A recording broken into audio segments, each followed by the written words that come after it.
It's my birthday! Ah! Yes! Another lap around the sun's completed for the big old with the big mouth. But I'm still here to talk about all's going on. College football playoff initial 2025 rankings came out last night. We got to discuss this. You know that. Who's too high? Who's too low? Who should have been number one? Plus, we're going to get into Julian Sayin. He is now the betting favorite for the Heisman Trophy. What do you think? Does he deserve it?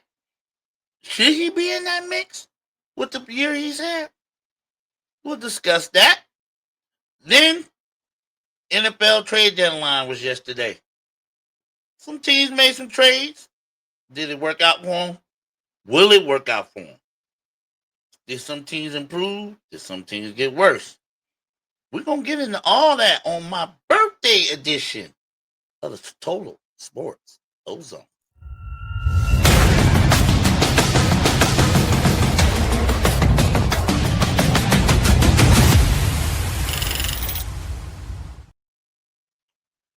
College football playoff top 25 rankings, initial rankings came out last night. And what do you think? We got 25 Tennessee. Got Pittsburgh coming in at 24. Washington coming in at 23. Missouri sneaking in at 22. We got that team up north at 21. We got Iowa, a surprise entry in the top 25 at number 20. USC at 19. Miami of Florida at 18. Georgia Tech at 17. We got Vanderbilt at 16. Louisville coming in at 15. University of Virginia at 14. Utah at 13. We got Oklahoma at 12. We got Texas at number 11. Now here's our top 10. We got Notre Dame at number 10. We got Oregon at 9. Texas Tech at 8. BYU at number 7. Ole Miss at number 6. We have Georgia at number 5. Alabama coming in at number 4. And Texas A&M at 3. And this is what surprised me, because I thought Indiana would be number 1. We're going to discuss that in a minute. But for the initial top 25 college football playoff ranking, Indiana comes in at number 2. And that leaves the Ohio State Buckeyes as the number 1 seed in the initial top 25 rankings. So, I know there's going to be, there's probably already been a lot of debate on who should be number 1. Should Ohio State be number 1 based on strength of schedule, strength of record, and the eye test? What about Indiana? Indiana does have a more quality win on their resume, going out to Eugene to beat Oregon by 10 points. What about Texas A&M? They beat Notre Dame on the road. Yes, they did. They're undefeated. So, which one of these 3 teams of the top 3, Ohio State, Indiana, Texas A&M, which one deserves to be the number 1 team?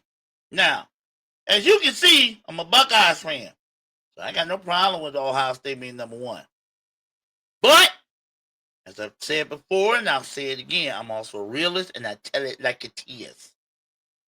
On my show, on my podcast, I always tell it like it is. And I think Indiana should be number 1. Why? Why not? They have the quality win. They have the more quality win over Ohio State. Yes, Ohio State beat Texas when they were at preseason number 1, first week of the season. Yes, they beat them. which catapulted them to number one. But has Texas really been the Texas that everybody said they were going to be? Has Arch Manning lived up to the hype? Is he anywhere near a Heisman Trophy favorite? Nope. Has Texas really lived up to the hype that everybody threw on them in the preseason, in the offseason? With all the stars come back, and then Arch Manning, who's supposed to be the next one, coming in to start. Well, they've only lost 2 games. Texas. They lost to Ohio State, number 1 team in the country. And they lost, surprisingly, to Florida. So, other than that, they keep winning. They did win. They did beat Oklahoma in the Red River Shootout. They did beat Vanderbilt. Had to hang on for dear life to do it, but they did get the win. So it's not like Texas is the bum that everybody thought they was when they lost to Ohio State. So that right there is a quality win for Ohio State, even though it was the first game of the season. But they haven't looked back. That's the thing. They haven't even been challenged, really. All season long. They haven't really even been challenged. Now, Indiana, you went out to Oregon, won. You held on, and the Iowa game, the win against Iowa is looking even better because Iowa is coming on like gangbusters. They have not lost since they lost to Indiana. And it wasn't a bad loss. They only lost by 5. Yes, it was at home for Iowa. It was a home loss for Iowa, but it wasn't a really bad loss. They lost on a 49-yard touchdown pass late in the game. And they only lost by 5. But Iowa, as you can see, Iowa is ranked 20th, which means they have not lost since that loss. And now I believe, 5-1 in conference. So for Iowa, the Big Ten championship is still in play, which makes that win Indiana got against Iowa even that much more strong. Because now both teams beat Illinois. Indiana beat them by 53 points. Ohio State beat them by, I believe, 18 on the road. So that's a wash. Because Illinois is not even ranked no more. That's a wash. But still, Indiana has the quality win of the season. If you're talking about the Big Ten participants, they have the quality win. Going out to Eugene to beat Oregon by double digits. I believe that, plus their strength, plus their eye test. Been blowing teams out, hanging 50 points, 60 points on teams. I know they might be a lesser team, but that's what you're supposed to do against teams you are vastly superior than. You're supposed to beat the brakes off of them. So you got the eye test. I know the committee is not looking into that more than they do strength of record and strength of schedule. However, my eye test believes that based on how they've been bludgeoning teams and the quality win in Oregon, that would put Indiana at number 1. I believe Indiana should be number 1 on Ohio State too. Ohio State keep doing what they're doing, but they don't have as many quality wins. Of course, Penn State didn't help. Penn State season falling off the wagon, or the wheels falling off their season, or whatever you want, did not help Ohio State. Well, it didn't hurt them either. They're number 1, as you can see. It didn't help them. It didn't hurt them. But as far as quality wins, if Ohio State and Penn State were a top 5 matchup, they would beat, and the way Ohio State beat them by 24 points, covering an 18.5-point spread, there will be no doubt that Ohio State should be number one. But that didn't happen.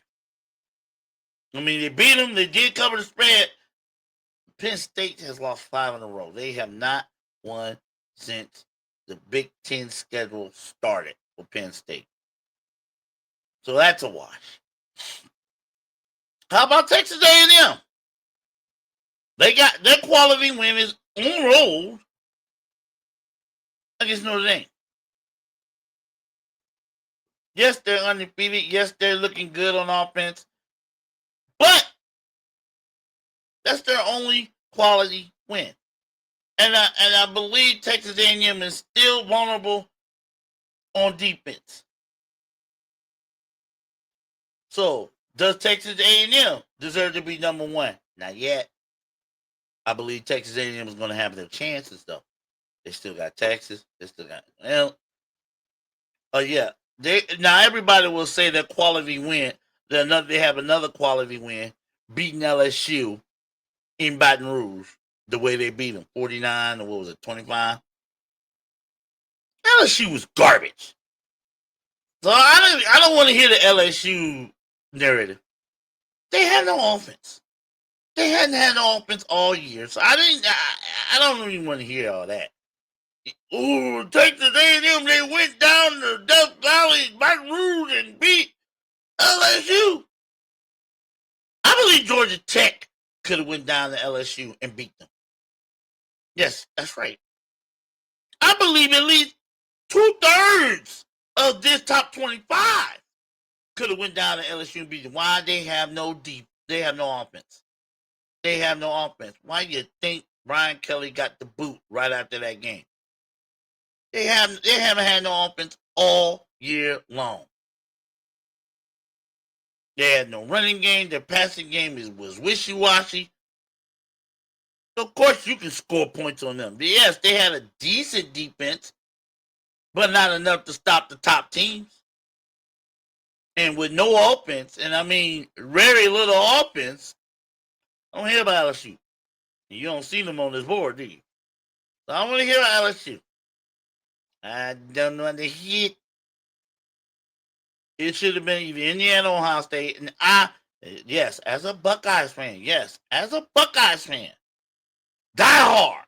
We Buckeye till I die. I still think Indiana should have been number one. They have the more quality wins. A 53-point win against a top 10 team. Illinois was ranked 9th when Indiana laid 63 points on them. Oregon was ranked 5th, I believe. 4th or 5th when Indiana went out to Eugene and beat them. Ohio State, they've only beaten one quality team, and that's Texas. Yeah, they beat Illinois, but by then Illinois was on their way down. And other than that, they've beaten everybody they're supposed to beat. They've done what great teams supposed to do: beat vastly superior opponents, beat them to the ground.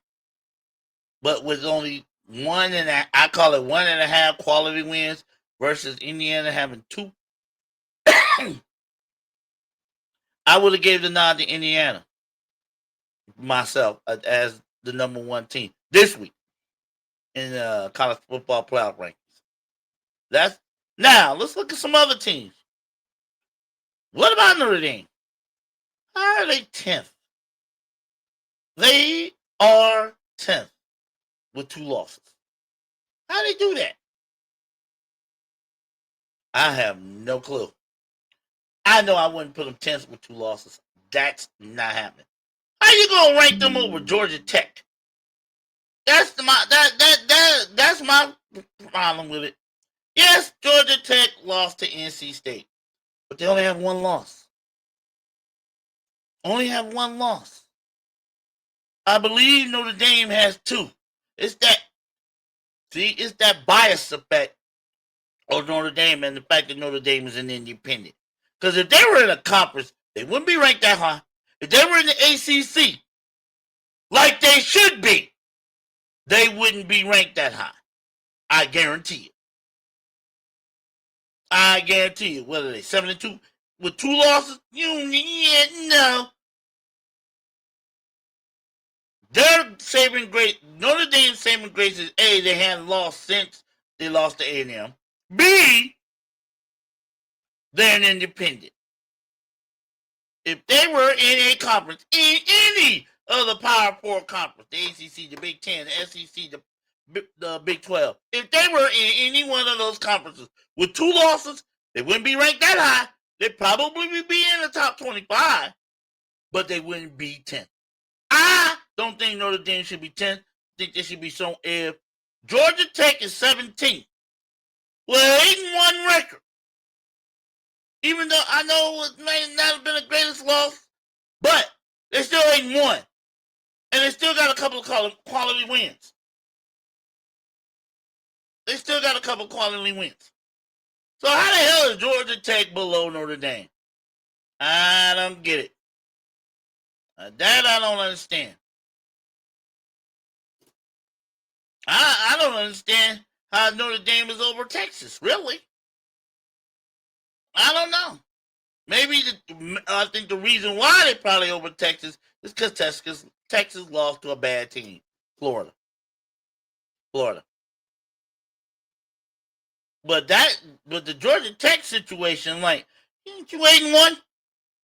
That should have put them at least above Notre Dame. That's just how I see it. And where's Memphis? There's no group of 4 team. So that's saying the only way any group of 4 or group of 5 or group of 6, whatever they call them, there's only way any one of those teams is getting into the playoffs. They gotta win the conference. Because Memphis is not there. None of them. Memphis, South Florida, nope. None of those. They're not there.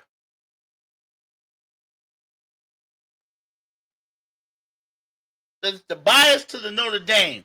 Because I wouldn't have if it was my college football playoff bracket, Notre Dame ain't 10th. More like 13th. More like 13th. You better win out 13th. That's how I would have them. Definitely. And Texas Tech and Utah, that seems to be okay. But I don't think neither one. Well, I think Oregon should be above Texas Tech. They only lost 1 game. Maybe because they've been looking a little. They haven't looked like the Oregon Ducks that we've seen like last year, where they pretty much blitzed everybody. Yeah, they're still taking care of business, but it seems like something's missing ever since the Indiana loss. It's like something is missing with this team. I don't know what it is. Maybe because their quarterback, Dante Moore, got a little banged up. I don't know. But it just seemed like with Oregon something's missing. However, I still will put them above Texas Tech. Why? They lost to the number 2 team. The only game they lost, Oregon, was to the number 2 team on this poll. So they should be at 8. So that's Ole Miss. I have no problem with, even though as long as they're not above Georgia, because Georgia beat them head to head, and Alabama beat Georgia. So 4, 5, and 6 seems right to me. However, my 3 issues with this initial college football playoff poll is I think Indiana deserves to be a number 1. Even though I'm a Buckeyes fan, I believe Indiana deserves, based on what they've done so far this season, to be the number 1 team. 2, I don't think Notre Dame should be 10, especially with Georgia Tech 17. Both of those 2 teams should be right around 13, 15. Just on the outside looking in, you better win out and you better look good doing it. including Notre Dame. Oh, Notre Dame only lost to Miami, Florida, and they only lost to A&M. So you lost 2 games. I don't care how high they were. You lost 2 games. Virginia hasn't lost 2 games. Georgia Tech hasn't lost 2 games. I think Utah's only lost once. So how the hell Notre Dame is above? Anybody with 2 losses should not be above teams with only 1 loss. I don't give a damn who they play. I don't care who they play. You got 2 losses. Your ass should be looking up to the other teams with 1 loss or less. You got them at 10. They lost 2 games. First 2 games while you're looking at it. But I guess it ain't how you start. I guess it's how you finish. I don't care. Right now, Notre Dame should be at worst no better than 14th or 15th. They should not be above Georgia Tech, who has only 1 loss. But the only reason why Notre Dame is that high is because they're an independent. Like I said earlier, it's because they're independent. That Notre Dame effect is always going to monkey with these rankings because they're not affiliate. They're not in a conference in football. Because if they were in the ACC or the Big Ten or the SEC or any other 4 conferences, they would not be ranked that high. I guarantee it. I guarantee it. They would not be ranked that high. But that's the only things I got. The only problems I have with this one, they would not be ranked that high. Period. Notre Dame, not 10th, not mine. More like 14th. That's what I see. Other than that, rankings came out. What they almost mirror the AP poll. Strange, ain't it? These rankings almost mirror the AP rankings. You don't think the committee is in cahoots with the AP voters, are you? Nah, I don't think so. That would be kind of stupid and then kind of defeat the purpose of having a committee if you're just going to go with the AP poll rank. What they say. It defeats the purpose of having a committee, right?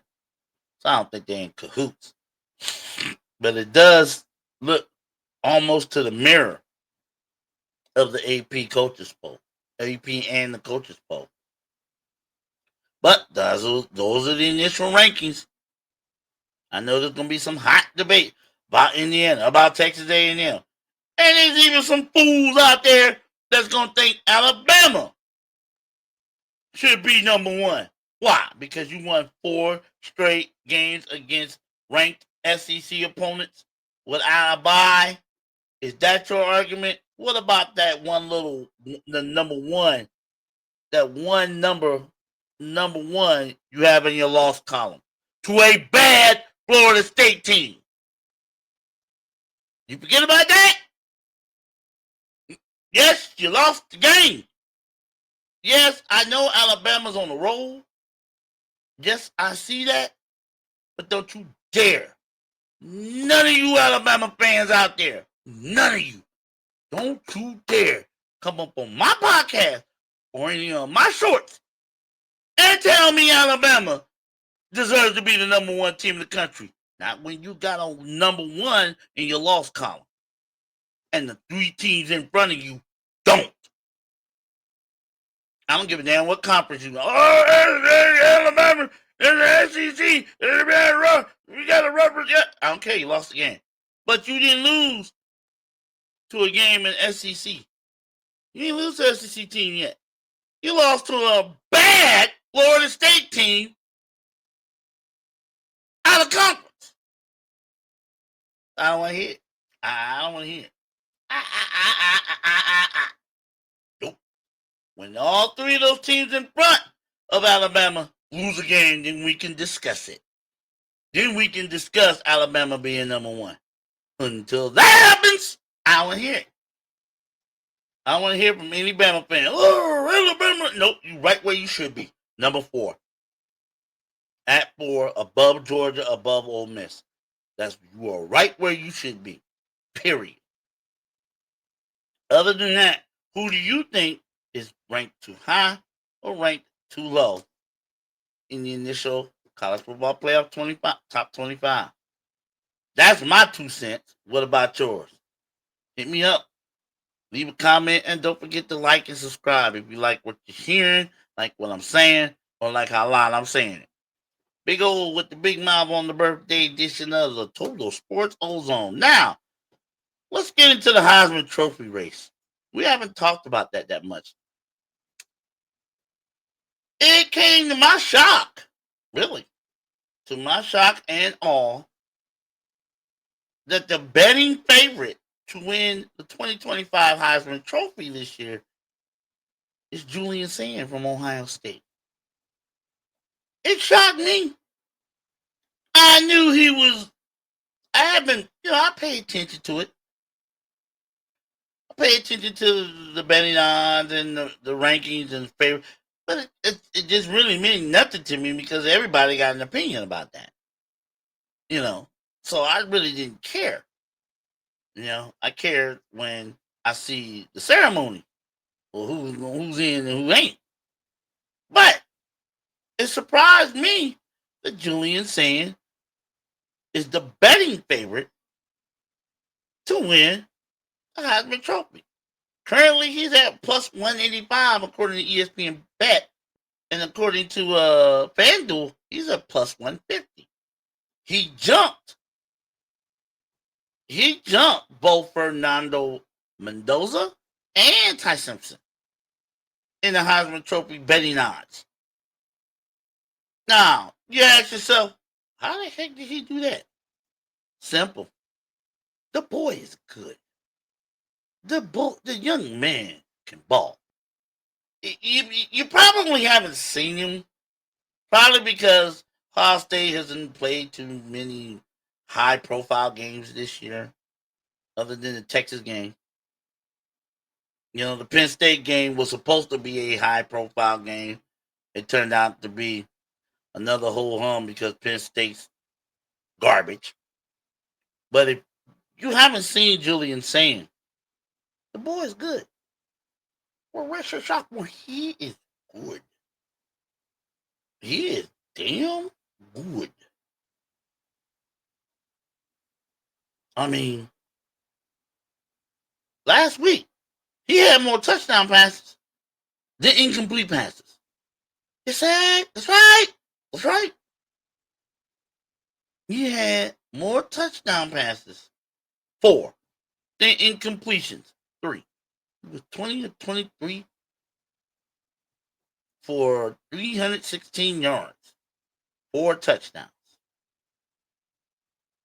with a QBR 99.1 and an 87% completion percentage. He leads the nation in completion percentage, 80.7. That means for every 10 passes he throws, 8 of them get completed. And the other 2 are probably either throwaways or drops. The boy is good. He has 2,188 yards. He has 23 touchdowns this year and only 3 picks. His QBR, his rating is 197.1. The boy is good. The boy is good. So he deserves to be in the Heisman Trophy conversation. Because you putting them type of numbers up week after week, regardless of the competition, and you're at Ohio State, you got to be in the mix for the Heisman Trophy. Now, do I think he's going to win it? I don't know. I think he has one hurdle. Actually, 2. But one major hurdle between him and any chances of walking off that stage with that trophy. and it's Michigan. It's Michigan. The last game of the season. The game. That game and how he performs in that game will probably make the difference between him walking off the stage with the Heisman or one of the other guys doing so. Mendoza or Simpson.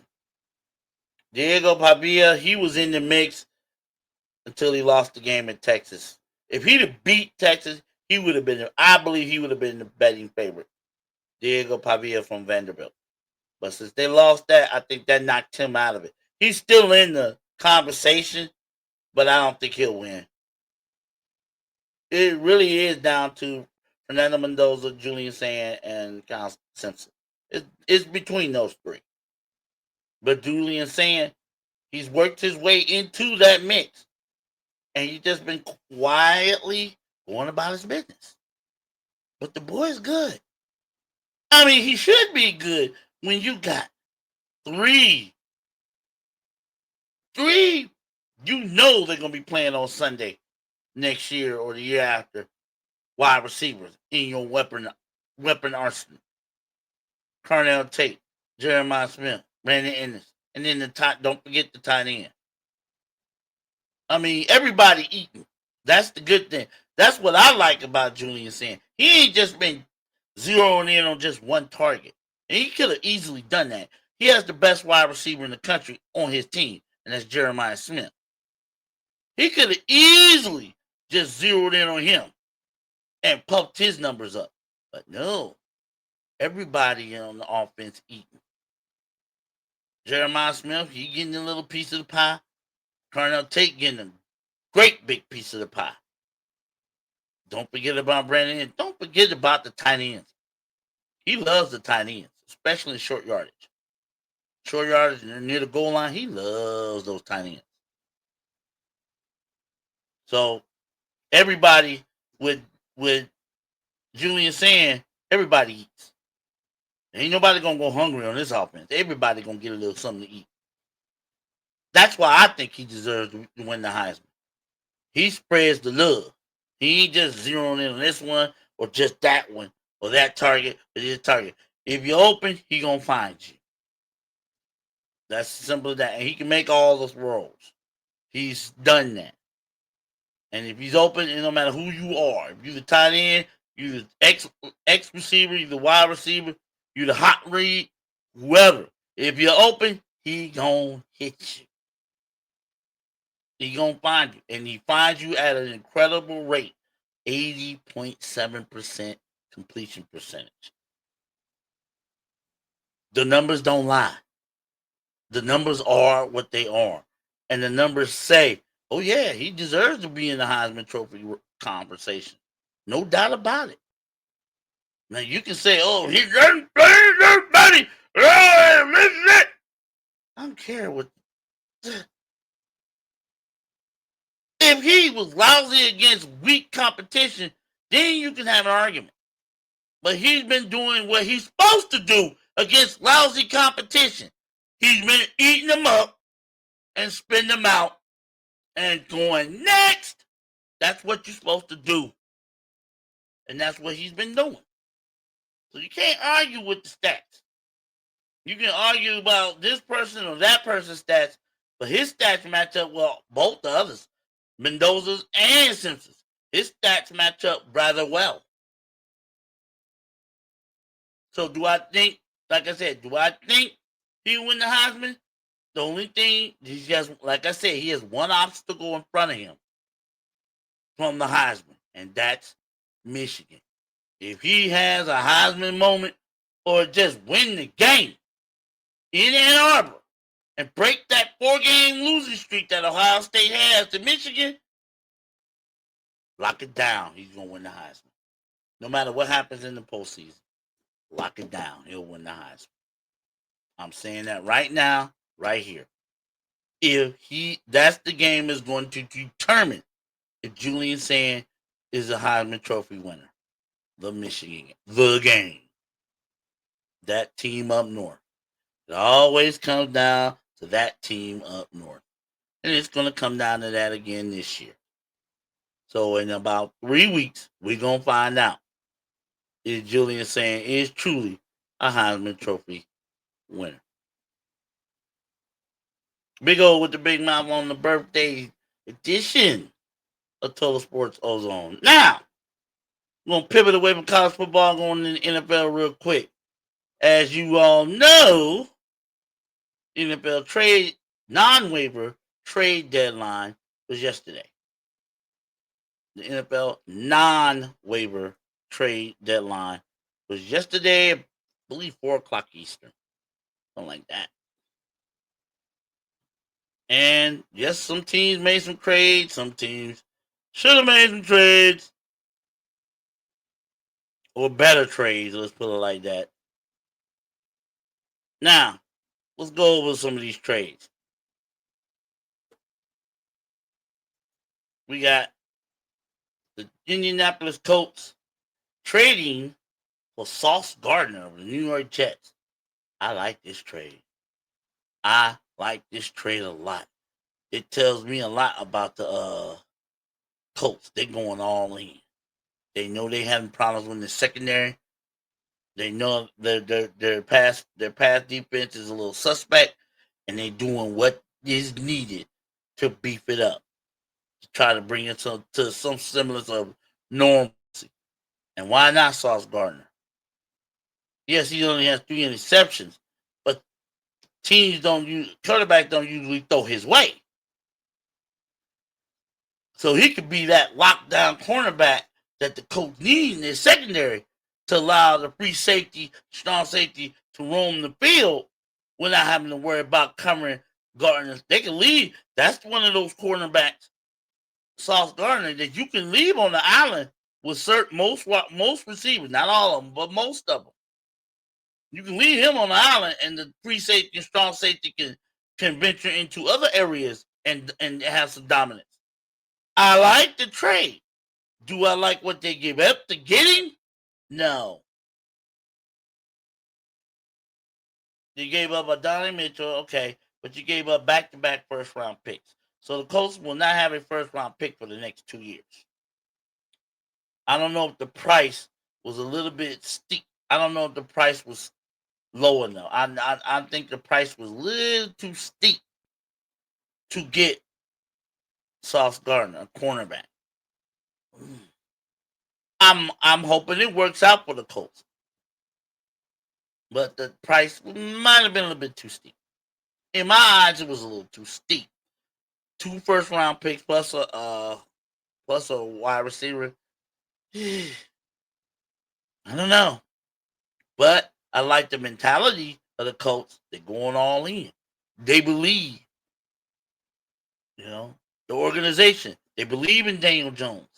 They believe in the coach. They believe they can do this. They're sitting at 7-2. Yeah, it wasn't the greatest game performance they had against the Steelers, but 6 turnovers, you're not going to win too many games, no matter who you are. So they clean up the turnovers, and now with Sauce Gardner back on the team, maybe they can get back to what they've been doing. We'll find out. We'll definitely find out. But I like the trade. I give that trade an A minus. The only reason why I didn't give it a solid A, I think they gave up a little bit too much. I'd gave up 1 first-round pick, not 2. Next, we have. Let's talk about this one. Cowboys. Everybody know they needed help on defense. Everybody. So what they go out and do? They trade a second-round pick and a 2027 first-rounder and defensive tackle Mozzie Smith for defensive tackle Quinnen Williams from the New York Jets. Now, I've heard he's a 3-time All-Pro, or 3-time Pro Bowler, was a 2022 All-Pro. Okay. They also made another trade and got Logan Wilson from, I believe, the Bengals. Is it too little, too late? I think so. You make these trades after you spit the bit Monday night against the Arizona Cardinals at home, leaving you with 3-5-1. These trades, they might help the defense a little bit, no doubt. But will it be enough to save their season? I doubt it. I seriously doubt it. I don't think anybody thinks that these trades are going to salvage their season. They're sitting at 3-5-1. That loss Monday night pretty much shrunk their playoff probability to at least got to be less than 5%. Because they got so many teams they have to leapfrog. Pretty much all of the NFC West. Pretty much all of the NFC North. And you got your Eagles. You got your Eagles in your own division. Oh, don't forget about the Falcons and the Panthers. So that's like that's like at least 8, 9 teams that the Cowboys have to leapfrog. You probably have to leapfrog at least 5 or 6 of those teams just to be in the mix for a playoff spot. And with this trade, how much of an impact will it make? I don't think it's going to make much of one. I really don't. And if it does, like I said, too little, too late. A trade like this should have happened 2, maybe 3 weeks ago. Maybe the Cowboys would have won a couple of those games they lost if they'd have made a trade like this 2, possibly 3 weeks ago. But I think it's too little, too late. They're 3-5-1, and they got too many obstacles, too many teams they got to leapfrog. And with that defense the way it is, and now the offense is taking a step back the last couple of weeks, I don't see it happening. Again, I'm just calling it like I see it. I don't see it happening. I really don't. And I know a lot of analysts and critics and whatever are seeing the same thing. I don't want to sit here and say the Cowboy season is done. But it sure is on life support. And I don't know if Queenan Williams and Logan Wilson will be enough to pump new life into their season. I don't think so. I'm glad Jerry Jones did something. Like I said, my thing is, if it was me, I'd go for Myles Garrett or Max Crosby. I'm going for some A-line talent on that D-line. A+ talent on that defensive line. But did what they supposed to. At least he did something. Let's see how much it'll help him. I give that trade. Only reason why I'm giving it a B+, I should have given it a B-, but I'm not giving it an A because it was made too late. It should have been made 2-3 weeks ago. It should not have been made right before the trade deadline, when you know your defense has stunk all season long. You wait till the last minute, and now it might cost you your season. So I'll give it a B+. That trade, a B+. Next trade, seeing the Seattle Seahawks trade for Rashid Shaheed, giving New Orleans a 4th and 5th round pick in the next year's draft. You can't complain about that. You just giving Sam Darnold a little more firepower and some backup in case one of his wide receivers get hurt. Next man up. Perfect trade. Perfect. I couldn't agree more with that trade. Rashid Shaheed, he wasn't going to do nothing in New Orleans. He ain't been done much in New Orleans. Not much. But now that he's in Seattle with Sam Darnold and Jackson Smith and Jigba, he should see a lot more targets. And who knows? And Seattle, they've been playing lights out lately. And now that they bring in this, I love the trade. Give it an A solid. I love the trade. It's like the rich getting richer. At least that's what it seems to me. It's like you just giving Sam Darnold more miles to feed, and he gonna feed them. Why not? Another team that's showing me you trying to go all in. You going all out. You think you got something good going on, and you just trying to make it better. I like that. That's what I like to see. I'll give that trade an A for the Seattle Seahawks. Some other trades, the Browns trade traded Joe Tryon Shoyinka to the Bears for an additional 6th-round pick. Who cares? Cowboys, again, like I said, Cowboys acquired Logan Wilson from the Cincinnati Bengals for a 7th-round draft pick. Too little, too late. I'm glad that, like I said, I'm glad Jerry Jones has finally addressed the issue with his defense. He finally has seen the writing on the wall. Too little, too late. I give that grade a B, B minus at best. And the Chargers picked up offensive tackle Trevor Payne from the New Orleans Saints. New Orleans Saints were nothing but sellers in the trade deadline. They know their season is kaput. So they're trying to get as much draft capital as they can. I see that. And that's the right thing to do. I hate when teams tank. I don't like that. I think you're a professional football player. You shouldn't be tanking. You should be trying to win every game you can. But you also can see the writing on the wall. The Saints are terrible on both sides of the ball. They're terrible. I didn't say terrible. That's terrible. So I can see what they're doing. They're unloading anybody and everybody can except their core players, Camaro and this and that. They're trying to unload whoever they can for draft capital so they can build this thing back from the bottom. I get that. And the Chargers needed some help with Joe Alt being down. Joe Alt going down for the season. They did the right thing. They traded for an offensive tackle. Smart. Very, very smart. I'll give it a B minus. I'll give that a B minus. Titans traded to the Ravens Draymond Jones. I liked him. I like Draymond when he's at Ohio State. I still like him. But he's now going to the Ravens.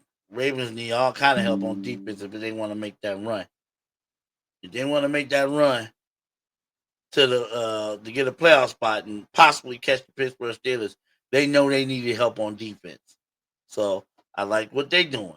They addressing needs and they trying to fill them. Draymond Jones, linebacker, is now Ravens, and the Titans get a conditional 5th-round pick in next year's draft from the Ravens. What is it? It's again, the Ravens is one of those teams where they've had problems on defense. They've had issues on defense. Will a trade like this bolster their defense and help them with Lamar Jackson being healthy? Will it help them get on the run and make a playoff spot or even possibly catch the Steelers? We'll see. I think so. And I think now with Lamar Jackson back, the defense is going to be, playing with a little bit more energy, a little bit more aggression. And now you got Draymond Jones. So that helps out. There's no doubt that helps out. I like the trade. Give it a B. And one more. We got the Eagles acquiring Jalen Phillips, linebacker from the Miami Dolphins for a 3rd-round draft pick in next year's draft. Again, Dolphins. Probably another team that's probably trying to be sellers. They know their season is kaput. So they're trying to get as much draft capital as they possibly can. Especially with the fact that we all know Mike McDaniel is gone at the end of the season. We all know this. We all know it. He is gone. Like Robin Harris, gotta go. Gotta go. We know this. It's a foregone conclusion. So the Dolphins, I see, are trying to get draft capital. See, at the trade deadline, you're either a buyer or you're a seller. And if you're a seller, that means you're trying to get draft capital for next year or beyond. And that's a smart thing to do. You should know the writing on the wall. Those are personnel, front office personnel that know the writing on the wall in their season. They know the Dolphins ain't gonna do nothing, so they're unloading whoever they can for draft capital. Browns are in that same boat. So are the Jets. So are the Titans. The New Orleans Saints. Those guys are unloading. They know this season is pretty much done. So they're unloading. Not only are they unloading, personnel for draft capital, also from cap relief. They don't want to be so close to the cap or even over the cap, and they ain't not winning. And then there's no hope for them getting to the playoffs. So they're unloading the high picks, the contracts, and everything. Probably get under the cap and get some draft capital. Smart. The Browns, the Saints, the Titans, the Dolphins, those teams, they're sellers. They know the season is a wash. Ain't no sense trying to put more money into it. So salvage what you can and get draft capital. So that can help out with future trades or even picking decent in the draft, especially those teams who might be firing their coaches at the end of the season. You will want that next head coach and the next general manager have as much draft capital as they can. So I get the narrative, I get the concept, and I think it's smart. If your season is a wash, hey, you might as well start now to rebuild for the future. Simple as that. Big O with the big miles on his birthday. Birthday edition of the Total Sports Ozone. Now, before I leave, there was I saw this morning. I want to comment on this. I saw this morning on First Take. Draymond Green. If you don't know who he is, he's, I believe, a small forward on the Golden State Warriors. 4-time NBA champion. He said on his podcast, I think it was yesterday or the day before, talked about Dak Prescott. Actually talked about the fact that Dak is unable to deliver when the game on the line, when the money on the table, when it all comes down to it. And he called Dak a bum. He called Dak Prescott a bum. My eyebrows raised up. I say, whoa, wait a minute. You gonna call another professional athlete a bum? I've never liked Draymond Green. Never liked him. He's always a crybaby. To me, he's a crybaby. He's a big teeth crybaby. That's what he like to me. He's one of them big old crybabies. I ain't found him. I never liked him. But now, I don't know which way to go with him. To call a professional football player a bum. You don't play professional football, Draymond. So how do you know what Dak Prescott goes through? Yeah, you see on the screen, you see on the TV his struggles in the playoffs. You see that he's only won one playoff game, maybe two. He's won 2 playoff games in his 10-year career. You see that. But that means you act like he's never been to the playoff. I can see you calling him a bum If he ain't never been to the playoffs in his 10-year career and put up the numbers he been putting up in the regular season. I can see that. But the man's been to the playoffs. He sent Tom Brady into retirement. Yes, he has problems throwing red zone interceptions in the playoffs. We've all seen that. But don't call him a bum. Because the boy can ball. He can ball his ass off. In the years, there's only been 1 or 2 years where Dak has not been where he's been fully healthy, and Cowboys ain't done that. Didn't make the playoffs. 2 years. When he's hurt, they don't make the playoffs.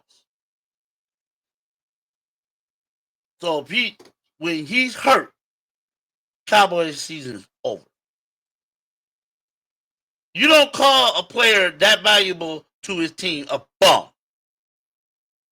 You don't.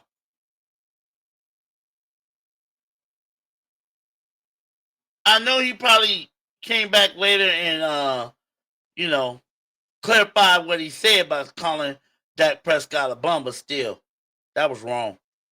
I didn't like it. I'm not even a Cowboys fan, but I don't care. You don't call another professional football player in a sport you don't play a bum. Okay?